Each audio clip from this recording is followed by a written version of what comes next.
아주 쉽게 말씀을 드리자면요. 그게 이제 우리가 그 참여하는 사람이 많으면 많아질수록 할 수 있는 일도 더욱 많아지고 지금 우리가 꿈으로만 생각하는 그런 대기업이 하는 그런 일들까지도 조합을 통해서 충분히 할 수 있게 될 겁니다. 우리가 흔히 알고 있는 그 썬키스트 같은 그런 기업도 조합 기업입니다. 그리고 FC 바르셀로나 그 축구 클럽 있죠. 그 바르셀로나 같은 데도 협동조합 기업입니다. 그래서 유니폼 판매 수입만 해도 한 달에 뭐 100억 정도 이렇게 된다고 하는데요. 그런 일들을 우리가 이 창작 분야, 출판 분야에서 만들어낼 수 있다고 보는 겁니다. 우리가 이제 최근에 몇 년 전부터 정부가 혼자서도 이렇게 출판사를 할 수 있게끔 또 사무실도 없이 집에서 1인 무점포 출판사라고 그래가지고 출판사를 하겠다고만 하면 무조건 출판사 등록을 내주고 있죠 지금. 그래서 1인 출판사로 등록하신 분들이 최근에 엄청나게 늘었는데요. 그분들이 책을 직접 이렇게 전자책으로 낼 수 있게 준비를 주로 많이 하셔가지고 전자책을 만드는 것까지는 많이 배우세요. 그래서 실제로 이제 서점에 많이 등록도 하고 계시고 그런데 문제는 책을 만들어서 올리는 것까지는 어떻게 했는데 정작 책이 판매가 돼야 되는데 판매는 안 된다는 거죠. 기껏 해봐야 몇백 권 정도 주변에 아름아름으로 이렇게 판매되거나 뭐 이런 정도고 또 이제 조금 거기서 이제 좀 이렇게 비즈니스를 잘 하시는 분들은 공공기관이나 도서관 같은 데 납본을 해서 기본 판매고를 만드는 그런 식의 어떤 그 출판 비즈니스를 하고 있는데 제가 볼 때는 그렇게 해서는 미래가 없는 거예요. 결국 우리가 창작을 하고 출판을 하겠다고 하는 거는 내가 만든 책이나 그 창작물이 정말 그걸 필요로 하는 독자들한테 전달이 돼서 그 독자들이 그거를 돈을 내고 구매를 해줘야 어떤 그 작가나 출판사로서의 의미가 있는 거지 공공기관의 그 도서관에 납본하는 걸로 내가 출판사를 유지해야 된다 그러면 제가 볼 때는 그건 너무나 무의미한 짓이다. 시간 낭비고 인생을 낭비하는 거라고 생각을 합니다. 그래서 그러면 어떻게 하면 우리가 혼자서 정말 좋은 작품을 만들고 그 작품을 많은 그 독자들이 볼 수 있는 책이 되게 할 수 있는가. 또 우리나라뿐만이 아니라 해외에도 내 작품을 어떻게 판매를 할 수 있는 방법이 없을까. 물론 지금도 통로는 열려 있습니다. 아이북 스토어나 아마존 같은 데 우리가 얼마든지 책 올릴 수 있죠. 그래서 판매할 수 있는데 그렇게 돼 있지만 통로는 열려 있지만 우리 능력이 그렇게 안 된다는 거죠. 거기에 책을 올리기는 하는데 올리는 것까지도 그것조차도 쉽지 않아서 전자책 교육하는 기관 찾아다니면서 이것저것 많이 배우죠. 몇 달씩 이렇게 배워가지고 겨우 책을 어떻게 해서 만들어서 올렸는데 아까 말씀드렸다시피 팔리지가 않는 겁니다. 그 수많은 수십만 권의 책 중에서 내 책을 전 세계에 있는 그 독자들이 내 책을 어떻게 찾아서 그걸 보겠습니까? 남의 책에 다른 책들에 가려서 내 책은 보이지도 않는 거죠. 그래서 책을 내는 것보다도 더 중요한 게 마케팅입니다. 그런데 개인들은 그런 마케팅을 할 수 있는 능력이 없습니다. 더구나 이렇게 작가, 출판사 하시는 분들은 그쪽으로는 또 아주 취하다세요. 실제 말로 젠등이세요. 그래서 누군가 그런 부분만 좀 전문적으로 이렇게 보완을 해주면 지금 그 이름이 많이 알려지지 않은 일반 작가들 또 작은 출판사들도 좋은 책을 만들 수도 있고 그 힘들게 만든 책을 더 많이 팔 수도 있게 해줄 수 있겠다.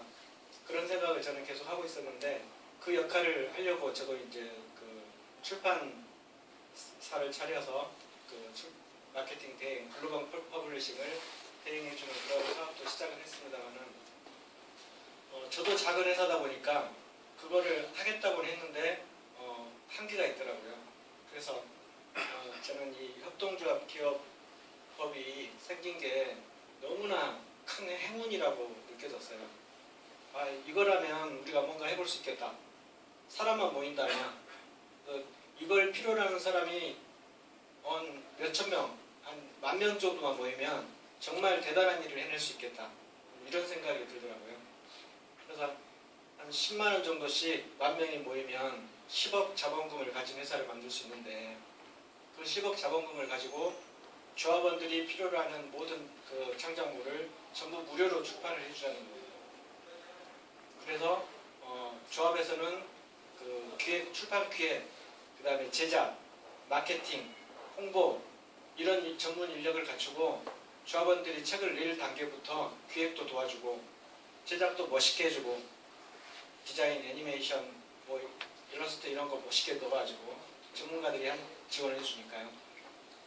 그리고 책이 나온 다음에 마케팅도 전문가들이 하고 그런 부분을 조합이 다 해주면 조합원들이 만드는 책이 지금 개인이 할 때보다는 몇 배, 몇십 배 정도는 더 많이 팔릴 수 있지 않겠어요?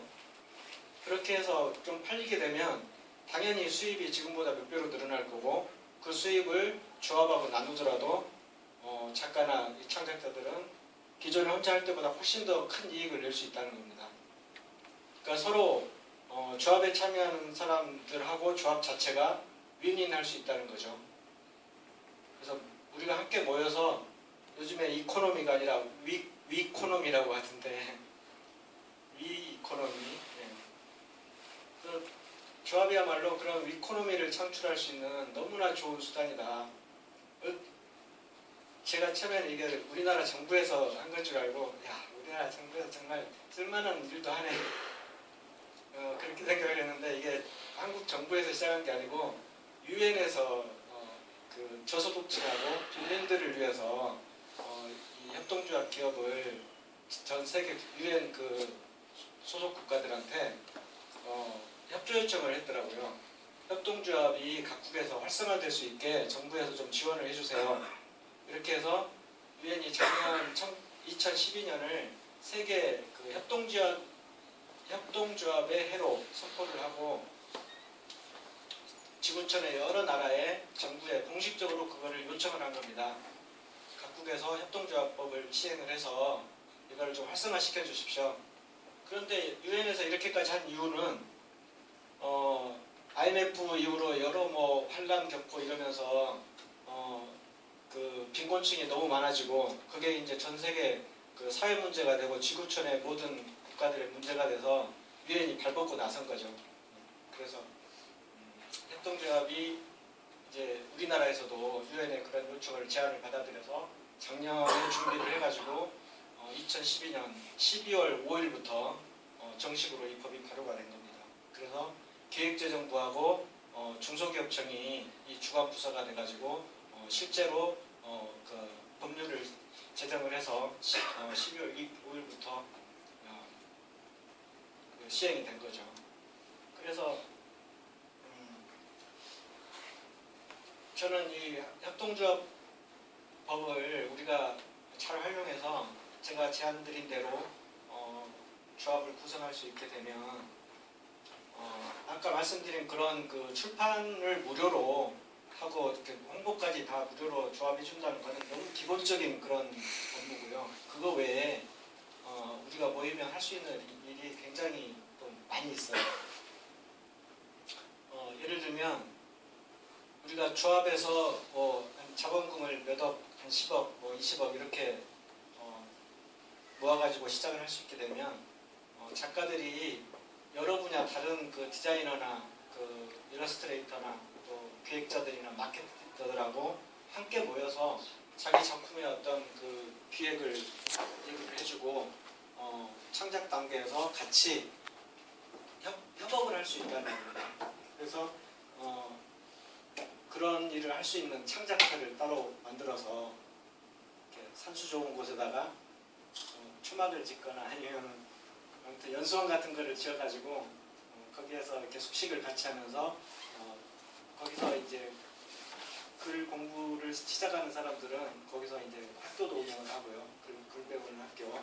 그 다음에 작가들하고 디자이너들 뭐 이런 분들 모여서 같이 창작 활동을 하는 뭐 2, 3개월씩 이렇게 잡아서 준비를 해서 창작도 하고 거기서 아예 그 출판하고 마케팅까지 직접 다 그 프로젝트를 완성할 수 있게 지금 그 앱 쪽은 스마트폰 앱 쪽은 그 앱센터니 뭐 앱 창작터니 해가지고 정부에서 그 많은 돈을 지원해가지고 3개월 정도로 해서 그 프로그래밍 배우는 단계부터 마케팅하고 그 기획팀이 같이 조를 짜가지고 아이디어 내고 프로그래밍해서 앱을 등록하는 것까지 스토어에 등록하는 것까지 같이 하고 있어요. 근데 저는 그게 그 앱 쪽뿐만이 아니라 우리 그 창작 쪽에 훨씬 더 필요하다. 그런 어떤 그 지원이. 그래서 정부에서 그런 거를 해주기는 좀 쉽지 않을 것 같고 우리가 조합을 만들면 그 예산을 가지고 그런 일을 우리가 직접 해버리자. 이런 것도 가능하다고 생각하고 있습니다. 그래서 거기서 좋은 작품들이 나오면 앱 판매하는 것처럼 우리도 그 작품을 판매할 수 있으니까 사실 앱보다는 우리 글이 창작물이 훨씬 더 그 파급 효과가 크죠. 부가가치도 높고 책은 사실 우리의 어떤 정신이나 문화를 전파하는 거잖아요. 그러니까 게임 뭐 만들어서 파는 거랑은 차원이 다른 거죠. 그 영향력이나 뭐 가치라는 게. 그리고 게임보다도 훨씬 더 돈도 많이 벌 수 있다고 생각합니다. 글은 소설이나 이런 그 작품들은 모든 그 문화의 그 기반이잖아요. 근간인데 그걸 기반으로 해서 뭐 영화도 만들 수도 있고 드라마도 만들 수도 있고 연극이나 뮤지컬도 만들 수 있고 또 게임도 거기서도 또 나올 수도 있는 거고요. 그래서 저는 앱보다도 정부에서도 이 출판 쪽을 훨씬 더 지원해 줘야 된다 이렇게 지금 생각을 하고 있고 만약에 조합이 만들어지면 정부에다도 그런 요구를 해야 된다고 생각하고 있습니다. 그래서 우리도 앱 창작터처럼 정부 지원을 받아가지고 우리도 글 창작터, 출판 창작터 이런 거를 만들어서 실제로 웹센터가 하고 있는 것처럼 그런 것도 할 수 있게 할 수 있다고 보고 있고요. 그리고 이제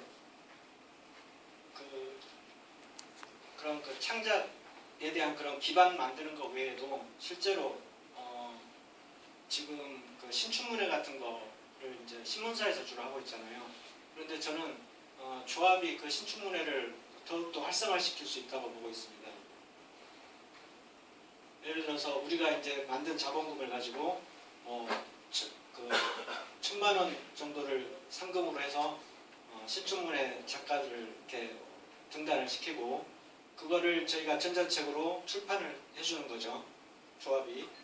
그리고 그거를 우리나라에서뿐만이 아니라 당선작 1, 2, 3등 정도는 외국어로 번역해가지고 해외 출판까지 다 해주는 거예요. 글로벌 퍼블리싱 그리고 마케팅까지 할 수 있으니까 조합이.